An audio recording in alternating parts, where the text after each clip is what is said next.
અહેવાલમાં આપનું સ્વાગત છે। વડોદરામાં ભારત કેનેડા વ્યાપારિક સંગઠનો વચ્ચે સમજૂતી કરાર, આર્થિક સંબંધોમાં નવો અધ્યાય। વડોદરાના આંગણે આયોજિત આ ઉચ્ચ સ્તરીય બેઠકમાં ભારત કોમનવેલ્થ વ્યાપાર પરિષદ અને આલ્બર્ટા ઇન્ડિયા વાણિજ્ય મંડળ વચ્ચે ઐતિહાસિક સમજૂતી કરાર પર હસ્તાક્ષર કરવામાં આવ્યા છે। આ કરારનો મુખ્ય ઉદ્દેશ્ય ગુજરાત અને કેનેડાના આલ્બર્ટા રાજ્ય વચ્ચે આર્થિક સહયોગને પ્રોત્સાહન આપવાનું છે। આ બેઠકમાં બંને પક્ષોએ વ્યાપારિક અવરોધો દૂર કરી સહિયારા વિકાસ માટે એક સમાન મંચ પૂરું પાડવાની કટિબદ્ધતા વ્યક્ત કરી હતી।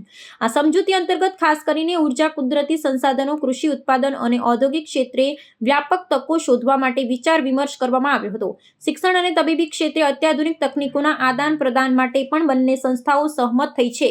આ ક્ષેત્રીય જોડાણથી સ્થાનિક ઉદ્યોગ સાહસિકોને આંતરરાષ્ટ્રીય બજારમાં નવી તકો પ્રાપ્ત થશે અને બંને દેશોના આર્થિક સંબંધો વધુ સુદૃઢ બનશે તેવી અપેક્ષા રાખવામાં આવી રહી છે। આ વ્યૂહાત્મક ભાગીદારી આગામી સમયમાં નિકાસ અને વિદેશી રોકાણને આકર્ષવામાં નિર્ણાયક સાબિત થશે।